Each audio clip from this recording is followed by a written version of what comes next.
It's a land of myths, forests, and mountains. A small Buddhist kingdom high in the Himalayan mountains that has mastered the art of protecting its environment. We have to follow this trail, this way. In Bhutan, trees are sacred, to the extent that they're protected by the Constitution. While on patrol, these forest rangers notice something unusual. This is an illegal cut. Let's measure the trunk. It's a walnut tree. Logging is illegal. The person who made the cut on this tree could face a fine of up to 900 euros, 4 times the average wage in the country. If we don't protect all of our trees, our forest cover, which is currently 70%, could come down to below 60%, which is the threshold set by the Constitution. That's why our work is so important. It's our responsibility to protect the forests. With its forests, Bhutan currently absorbs 3 times as much carbon dioxide as it emits. The kingdom, roughly the same size as Switzerland, has become the first country on the planet to become carbon negative. To finance this, and to preserve the country from the ill effects of mass tourism, the few visitors to the country have to pay a tax of 100 euros per day. I think it's very important, and I haven't got an objection to paying that at all, because it goes to, preserving the wonderful forests that are here. Protecting the environment is part of the Bhutanese identity. It's taught early on at school. So this is a microclimate monitoring system, which is specialized for farmers in highland.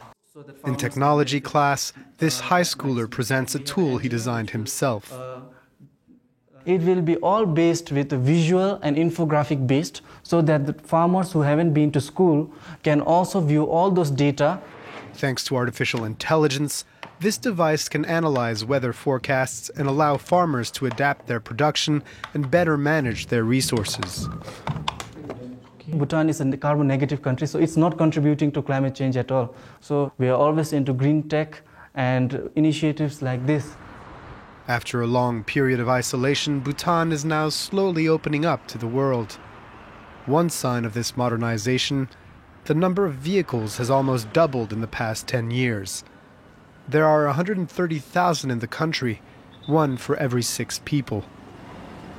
This growing number of cars brings with it more greenhouse gases. So to remain carbon negative at all costs, authorities are betting on electric vehicles.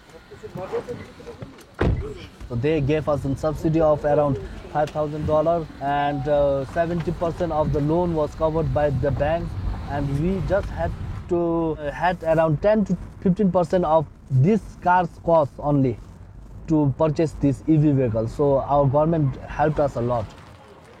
To support the EV transition, public charging stations are free of charge.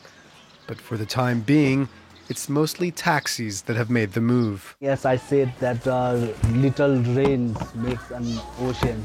So by buying an EV car, you are at least contributing something to the environment. Everybody contributing little we can, and we will definitely always be a carbon negative country. The government is aiming to convert 70% of its vehicles to electric within 10 years. But despite these efforts, Bhutan, which is wedged between India and China, can't avoid the consequences of global warming. At 7,000 meters above sea level, Bhutan's glaciers are melting, meaning that huge lakes are forming and threatening to flood the villages located downhill. It was tough today. I went to gather wood for cooking and heating. Dorji Tanza, his wife and daughter live in the Lunana Valley, around 4,300 meters high. Can you help me, darling? They fear they would be among the first affected if the lake ever overflows. I'm scared for my daughter. I'm scared because the flood could hit us at night. I can always try to escape. But what are my wife and daughter going to do? I'm afraid I might lose everything. There are 500 glacier lakes in Bhutan today.